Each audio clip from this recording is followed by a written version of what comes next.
little strange. Is it?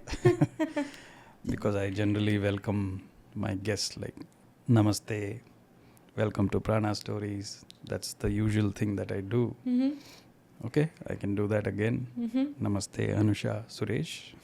Welcome to Prana Stories. Thank you, my love. Okay, what are we here for? I think the audience may be thinking, this channel doesn't have any guests lined up. They're just doing this, out for passing their time and stuff like that. But no, we have lined up enough guests for the next recordings and shootings. There are enough very interesting podcasts that are coming up. Like super exciting. Yes. Yeah. But I thought we are back in our studios. For 1 or 2 months we didn't have access to this. I mean, we were in the studio. I mean, this is my home studio, but the lift was getting renovated. Yeah. So there was no access for. I can't expect my guests to climb up the floors and come. Also the noise. Yeah. So we were roaming around in studios and trying to record things. Now that we are back, we thought we should do our first episode recording. So that's one reason. The other reason is that we have been thinking about it a lot, that we have to speak about this. Yeah.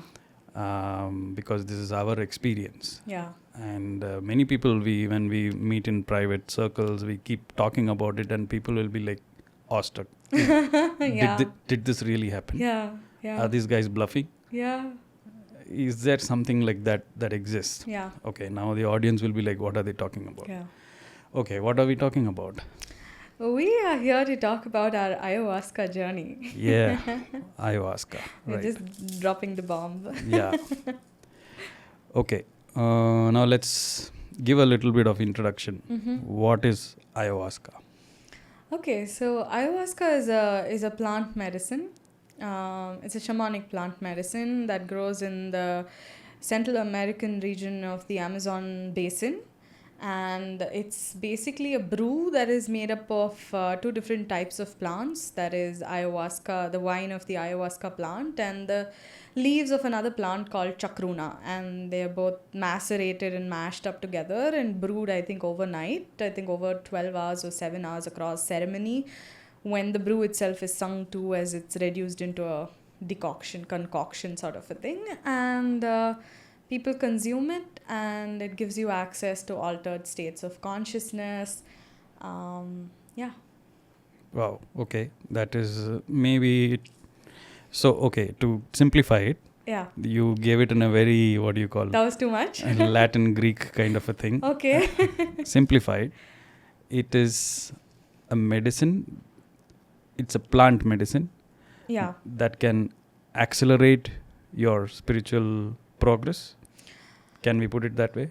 Not just spiritual. I think progress in life itself. Okay. Because it's not just only spiritual. It can really catapult your life to the next level, help you see things in life better, decipher life purpose, heal your traumas. So it's not just spiritual, it's so much more than that. It's also, there are many research papers that are coming out that some people do ayahuasca specifically to heal cancers as well. Certain bodily issues, they come in with the intention to heal that, and they receive guidance on that. So not only spiritual, but they also take it like medicine to heal certain ailments in the body. So it can be called as the plant medicine that can accelerate your self-growth and transformation. Yes, transformation, and for sure. And of course, self-development. It's a catalyst. I think I would call it a catalyst of growth. Okay. It would be wrong to say that only ayahuasca is enough, as we've experienced. Yeah. Of course, ayahuasca is a starting point. It's a catalyst to seeing something and perceiving something that would have never crossed the dimension of your thinking brain. So it's the starting point from there. The integration is the longer journey that one needs to take self-responsibility for to continue that growth curve. Yeah. And just before we go into the details of it, I want to put a disclaimer in the beginning that we are not endorsing this. right? I mean, we can endorse this, but Yeah. don't try it at home, is what I want to say. That this was done in a supervised ceremonial conditions, and it was done at a specific spot, at a specific country, where it is brewed and where it is grown and all that. I'm not sure whether we even find it in India. Even if we find, there may be some things which may be a little shady and stuff like that. We have not found a genuine source for that. And it is also illegal in India. Correct. So this is the disclaimer that it's like we are sharing our experience. Yes. That's what we are doing here. Yes. We're not asking that this is the only way to do it, or you do it and then maybe, I don't know how to put it. I just don't want that wrong information to go out there. Yeah, we're not basically... see, first and foremost, all of these are plant medicines that are native to certain zones in on the planet, right? Like, it's native to America. This particular plant medicine, be it ayahuasca, be it bobinsana, be it sananga, these are all holy, sacred plant medicine of the shamanic people of Central America, the tribal people of Central America, the different tribes that are there, from Shipibo, Yawanawa, Huniquin. There are several tribes within the Amazon basin, and this medicine belongs to them, and they don't see it as drug use because it is done in such a sacred space. We experienced it. It was done in a ceremonial setting in the presence of so many shamans holding space for us, and to take it and trivialize it and to treat it as a drug in itself, I would say is unfair to the native people, one. Second thing, to take it out of culture and to do it for fun and recreation is again misappropriation of somebody else's culture. Just like how probably we would feel if somebody were to take our tulsi and our turmeric and use it out of context, we would feel very hurt by it. So it's pretty much the same thing. It shouldn't be used for recreational trip. Yes, absolutely not. I mean, ayahuasca cannot be used like that because she'll whip your butt. But other things can be used, like hape can be used out of context. Bobinsana can be used out of context. So it's cacao is something that is today I'm seeing being used a lot out of context, just without ceremony, because it's something cool. People just want to do cacao, which is cocoa in its original form. So all of these are plant medicines which need to be revered and respected and done only in a ceremonial setup. What are the equivalents that we may find in India? So I did do a little bit of reading about this, I mean, we can talk about how we went to even do ayahuasca, but I've been reading about ayahuasca for a long time now. I think now it might be close to a decade, because when we spoke about it, it was about 8 years.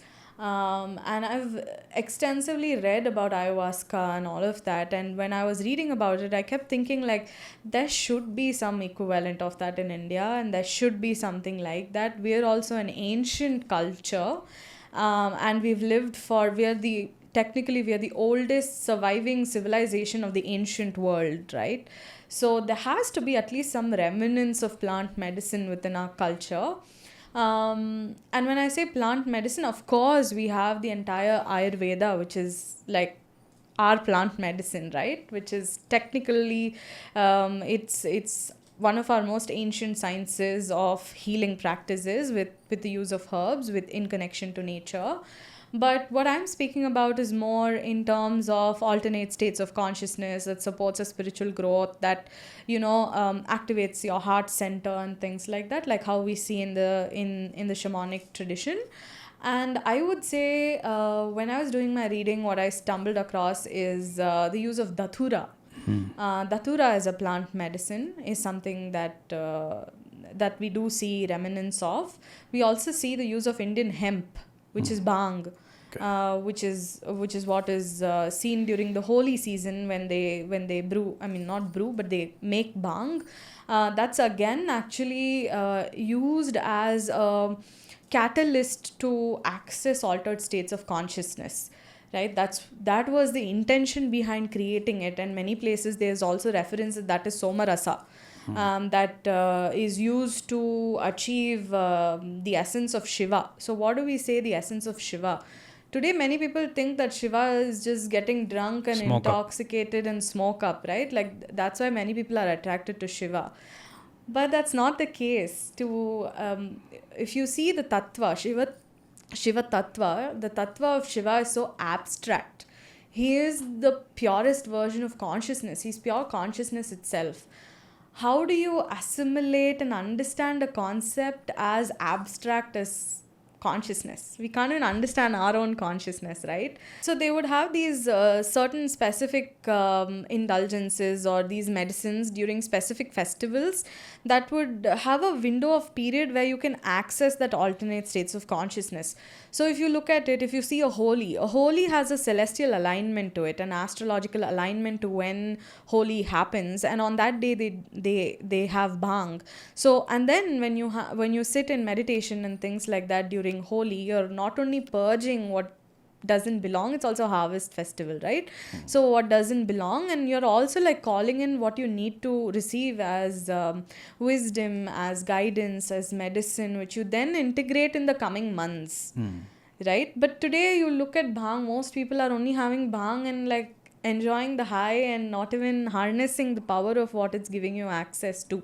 Similarly with weed as well, similarly with alcohol in the Vamachara path of Tantra, many people are fascinated to it because of the use of alcohol, but they don't understand that alcohol isn't for you to just get high. Yeah. It is actually it's a stepping stone, or it's a catalyst that is pushing you into altered state of consciousness, and it cannot be done out of ceremony. It can't be done for recreation and for fun. When you're partying, you're calling people, and I feel like that would be taking it out of context. So we have Dhatura for sure. We have Bhang as another one. We do have, of course, the use of cannabis in the Tantra Marga. That's also there. Another thing that I found, which was similar to the shamanic tradition, it's called, I think, Cambe or Cambo, where they use the frog poison as a plant medicine to reach alternate states of consciousness. So there are ancient texts that talk about the use of snake venom for the same thing. Like they inject snake venom and they access a purge, a pretty severe purge, and then they go into altered states of consciousness. Now, for somebody who's a scientist who's listening to all of this, would obviously be like, yeah, that was the effect of the poison in the body. Like you struggle physically because of the neurotoxin, like you're sweating and you feel like you're dying and all of that. And then when the body digests or is healing from that, is when you become delirious, you have illusions and you all of that. So it's just a physiological process of how the poison is digested in your system and you survive through it. We could say that that's what it is, but there are experiences in life that kind of shake you up to an extent where you are no longer the person you used to be before that experience. So in that sense, I think every experience in life can become spiritual with the right perspective.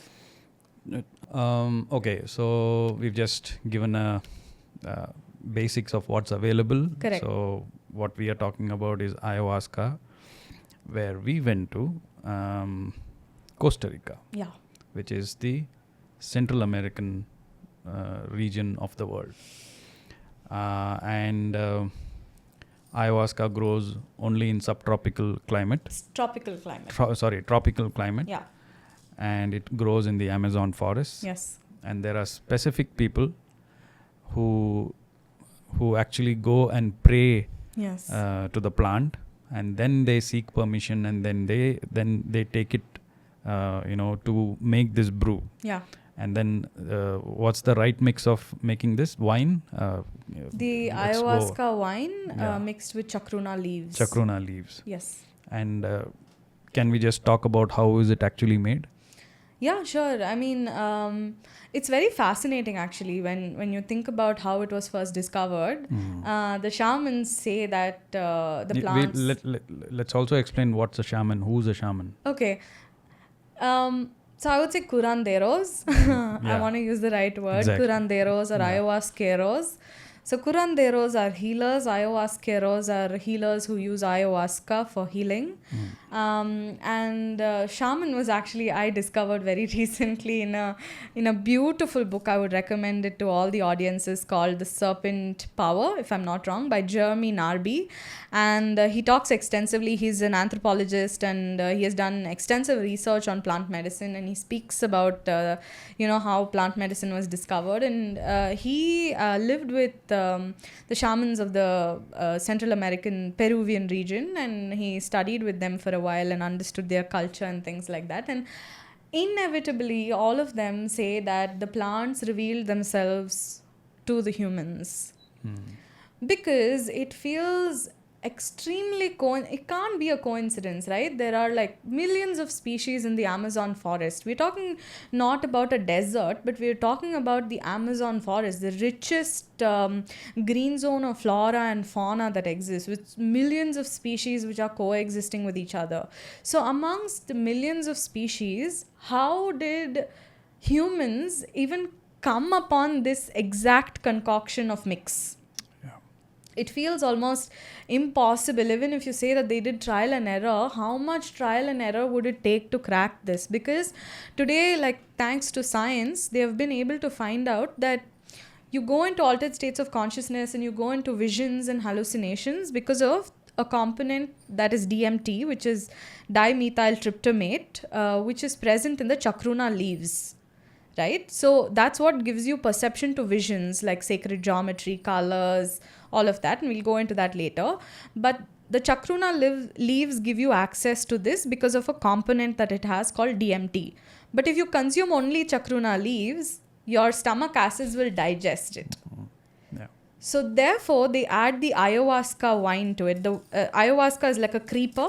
So the vine, when I say vine, it's vine, like the creeper vine, which is thick and mature. They pull it, they seek permission from the ayahuasca and the chacruna plant, and they sing to it, they seek permission from it. And it's said that every time they pray to the plant, they know if the plant is ready to be cut for human evolution or not. Sometimes the answer is no and they leave the plant alone. Sometimes the answer is yes and then they cut the plant. So they once they cut that, they brew it together. So it has to brew over a period of, I think, overnight, if I'm not wrong. And in that process of brewing overnight is when these two blend together. So it's because ayahuasca, because of the components of ayahuasca, the chemical components within ayahuasca, blocks our stomach acids. Therefore, the components of chacruna are able to reach deeper into our intestines where it's absorbed, and then you go into like hallucinatory visions and visuals. So I find it really audacious to think that we are so smart that in the Amazon jungle we found out the exact combination of plants to, brew to have such a profound experience. And they, ayahuasqueros, truly believe that it was the plants that gifted themselves to mankind for our own evolution and for us to be able to perceive the world differently than we do. Yeah. So it's a window into the world. That's how I see it, and that's how I have experienced it. So, yeah. It's almost like Mother Nature gave all the nature. Yeah. But it was too much for the human to even. Yeah. It was so overwhelming. Yeah. So then nature, mother gave, okay, I'll give you a plant. Maybe you try this out, and then you can probably visually see where you are and what you can do and stuff like that. So that it's clear, your path is clear. Yes. It's like a guidance that she gives. Yes. And that I can vouch for. Definitely that happens. Yeah. So let's go for it.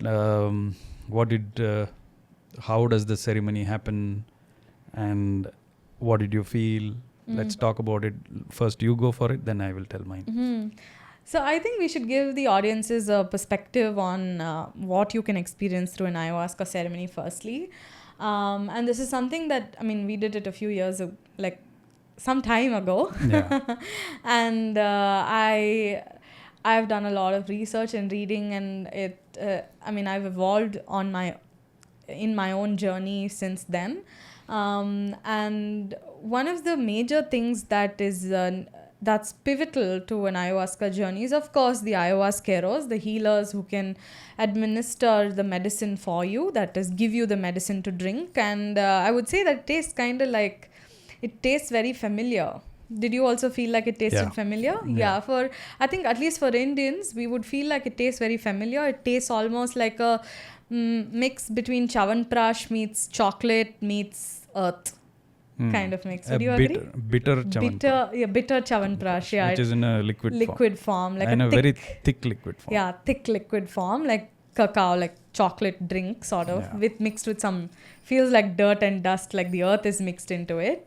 It's put some mud into it. Yeah, like mud, exactly. So it also tastes a little like grainy in your mouth, and really the smell and the taste is very uncanny. Like I felt like I had already like tasted it before. I had already like come in contact with it before. That's what it felt like. So as I said, the ceremonial space is very necessary. It has ayahuasqueros who administer the ayahuasca. They have curanderos who are the healers. That is, they are able to heal through chanting, prayers. They have many tools within the shamanic tradition, from the shamanic fans to healing lotions. They use all of that, of course, sound and whooshing and tapping and snapping and all of that.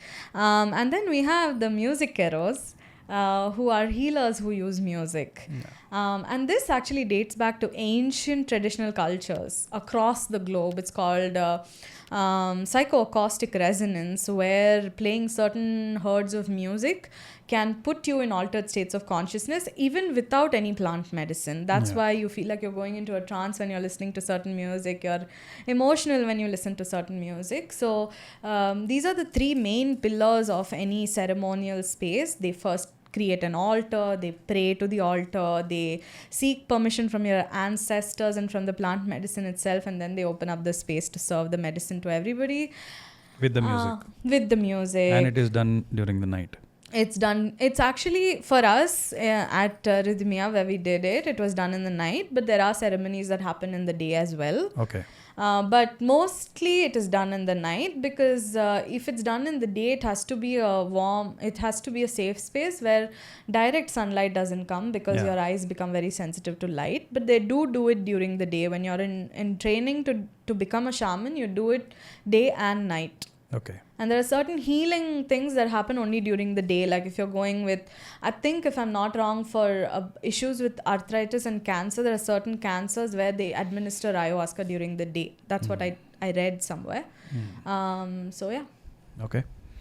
How was it like walking into your first ayahuasca? When we first went in, what were the thoughts that crossed your mind? What did you think about the setup? What did you feel? Okay, so I was very open to it. I had never heard about it unless you brought it up, and then I went into online and looked for it. Yeah. And then I discovered a podcast, and then I heard it, and then I was like hooked to it. The only thing what I have experienced here in India is, I mean, during Holi I have had bhang. Wherein 2 or 3 days you go into the repetitive loop of whatever. 2-3 days, is it? Yeah, okay. It just goes into that, because I remember we had it, I mean, we were not satisfied it, and we had more. Oh, okay. So that's why I think it went into 2-3 days of okay. thing. It's like bhang is a different thing, and after that I decided I'm not going to have it, because it's a little dangerous. Okay. I mean, in terms of what I went through. Yeah, correct. And that was little off-putting for me. I like, no, that was really dangerous what I did. Okay. I mean, I started walking, and then I went on walking and went into the train and just went. Okay. I mean, I was in Bombay. I went into the Marine Drive, and I was just walking, and it never stopped. I was feeling like I can Some walk dystopian movie. Yeah, I can walk the entire Mumbai. I can walk like that. I don't know, somehow I came back home. That was actually, then on the hindsight, when I thought about it, I was like, no, I shouldn't have done that. Yeah. So yeah. Okay, coming back to, I'll shorten it. Aya is what I call. Aya. Yeah. Aya is Aya in Tamil means grandmother, mother. Yeah. So Aya, like I said, I didn't know about it. I went through the podcast. I went through what it is and who does it. And of course, from you, I learned about it. I wasn't prepared. I mean, even though nobody really prepares you for it, correct, right? Yeah. I mean, that really, I mean, I don't know. It was like it was like somebody pushed you off the cliff. Yes. With no parachute. Correct, yeah. It's like you go there. I know that I'm going to do something here. But only when somebody pushes, then you know what it is. Yeah. So it was just like that. And it was not even like a front dive. Yeah. It was like a backflip. And then it's like, what do you call it, as a portal. Yeah, portal. And it was, I mean, there are multiple stages to it. Yes. Different people experience different things. Yes. Like, what do you call it, the pinta, consulta, the consultation, and nada body. Is, yeah. So the pinta is the visuals that it can give you. It varies to different from person Sacred to person. geometry, psychedelic, fractals. Correct. So these things can appear to you. Yeah. Or some kind of consultation, you can listen to some voices. Yeah. That will speak to you. Basically, it will be the mother. Yeah. That will speak to you. Yeah. You will hear the voice. And the other state is the nada state, which is like the deep sleep kind of a state. Yes. You won't know anything at all. Yeah. Which is something which is very similar to what we do in meditation, right? Yes. In meditation, you either go into visualization. Correct. Or you can listen to some sounds. Yes. Listen to some voice, inner voice is what they call it. Yeah. Or you can go into a very deep meditative state where you don't know. Samadhi, samadhi. It's like that. Yeah. So this is that state as well. So I mean, Aya can give you, it accelerates that kind of a state. Correct. And I remember before that we also prepared our bodies. Yes. To sort of consume her. Yes. We followed a diet, which is a vegan diet. Vegan diet for almost, I think, what, 3 months? 3 or more than that. Yeah, 4 months. I think we were on a strict vegan diet. Yeah. Yeah. That also accelerates because your diet also helps. Yes. It's not just you just decide one day, okay, today I'm going to do. Correct. And tonight I'm going to drive a car and then go there and have a. Yeah, correct. And then come back driving. She might give you visual, but I mean we have found many people there, right, who came there, who were very heavy non-veg eaters. Yes. And we saw them struggle even with 5 cups of the wine. Yeah. They didn't feel anything. Yeah. They were just, nothing is happening to me. Yeah. So your body, you have to prepare your body as well for that. Correct. For us, it was like half a cup, we were out. Out and how? Yeah. So do you want to go into it? Sure. But I want you to finish what you're talking about. So I only had the experience of, like I said, bhang, and I have no other experience of any. I don't smoke. Yes, alcohol, yes. But Aya, I think, is the mother of everything. Is the mother of all psychedelics in the world. Yeah. She is the mother. She is the Kali. She is the Kali. She can take you. I mean, if you do it for recreation, she will. Yeah, she'll really bring out her wrath. She will. So that's why I'm saying be very, very aware of what we are talking. Yeah. This is not for recreation. This is a serious thing. Yeah. And it has to be done in a certain way. Yeah. I keep repeating that. So this was done for 4 nights. The first night where I remember, so the way the ceremony is prepared is that they have beds. They have a bucket. A puke bucket. A puke bucket, because obviously when the medicine goes in. Sometimes you tend to purge by throwing up. But most of them purge, no? No, we didn't purge every day, right? Yeah, we didn't purge every day. So the idea is that when you have the medicine, you can purge, meaning you can puke, you can poop, or you Pee, can tears, even pee or yawn, sweat. tears, sweat. Yeah, yawning also is a part of it. I remember when I started off with the first cup, I have this allergic rhinitis, right? My eye started tearing, my nose started flowing out, and I couldn't breathe. I mean, first of all, I went into a portal. It was a fully visual portal, and physically, so there are also these integration camps that happen. They had informed us that these things can happen. Yeah. But then in that moment of Nobody prepares you for the intensity, right? Correct, yeah. The first half an hour you don't feel anything, but the next, after the half an hour thing, you actually feel the medicine passing through your body, through your veins. It actually flows like a river. Yeah. You can actually feel it. Wherever the medicine she's going, you can actually feel it. It's like a river. You will actually feel it. And then it's so sometimes scary. Yeah, it's eerie. Yeah, it's eerie that what's happening. Yeah. So there is a bed. Like I said, there is a bed, pillow. There is a nice cushioned bed, and they give a blanket and all that. There is a bucket.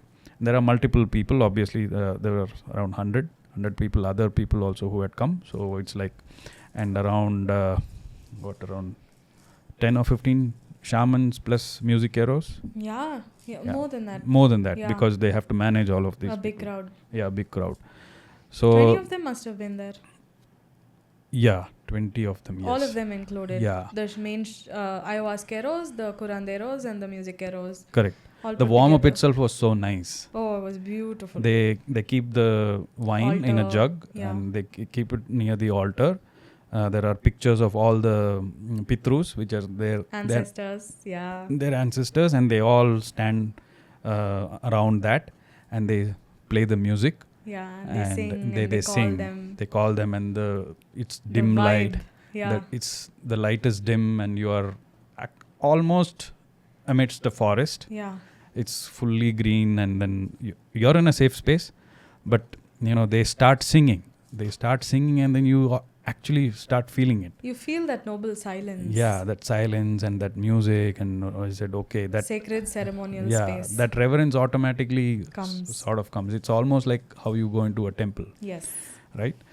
So then after that, they start calling you. You can come for the first cup, and then we go stand in the queue, and then we take it. And like I said, for the first 30 minutes, nothing happened.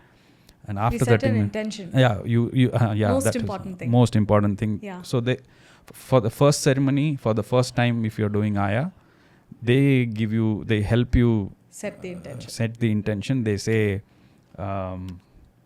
what was that first intention? Show me who I have become. Show me who I have become. Correct. So that was the intention set. So we did that, and like after 30 minutes, it started just flowing into my veins.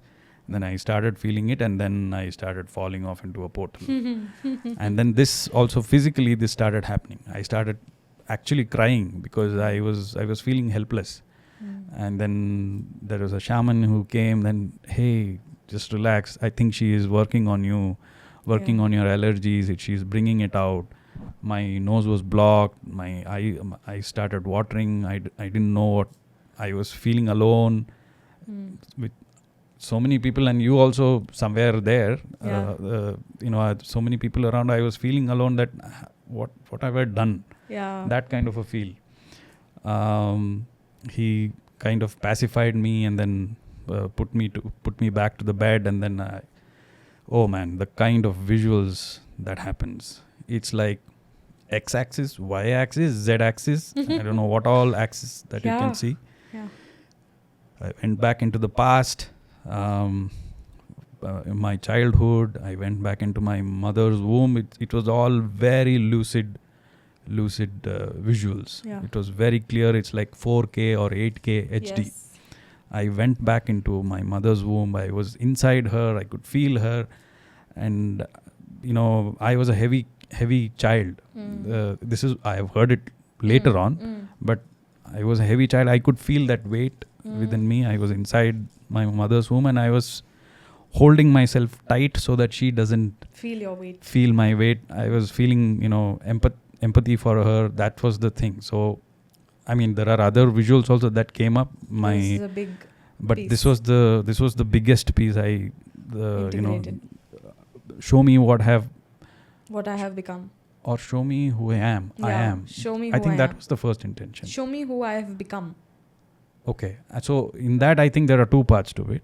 Show me who I am, Yeah. and then show me what I have become. Yeah. So show me who I am. I realize that I'm very empathetic. Yeah. So I do things based on empathy. Yeah. So sometimes it may not be favorable to myself. Yeah. So that's where that that division of that ego and fragmentation happens. So this was the thing, and other visuals include my childhood visuals, my childhood homes, all these things. I mean, it was a continuous. Imagine this like multiple circles.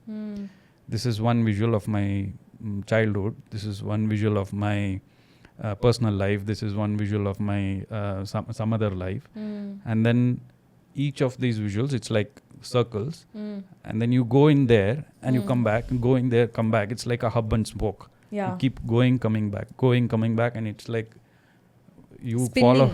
fall off one cliff and then you fall off another cliff. Yeah. You keep falling off.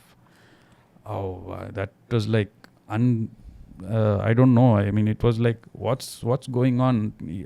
You can't control it. Yeah. So, and then the moment you open your eye, everything is luminous. Yeah. It's like it's bizarre, actually. Yeah, it's like Avatar. Yes. I was feeling like I'm in an Avatar film. Yes. Because in Avatar, definitely people would have watched. Yeah.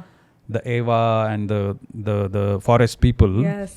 It was just like that. Everybody were looking so big and blue-faced. Yeah, blue-faced and Yeah. luminous. Yeah. And every plant was looking big. Yeah.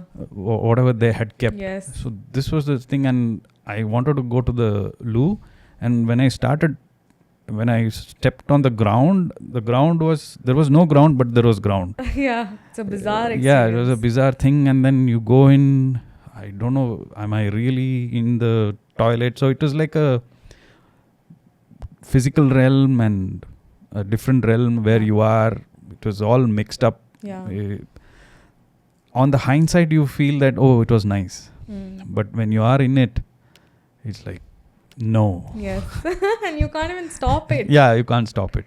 Yeah. I can't say, okay, is there an antidote? I'm done. To it, Can we turn it off? Yeah, can't do that. Yeah, so yeah. this was mine. I mean, I have more, Many. but Yeah. I can keep talking. Yeah. Oh my God.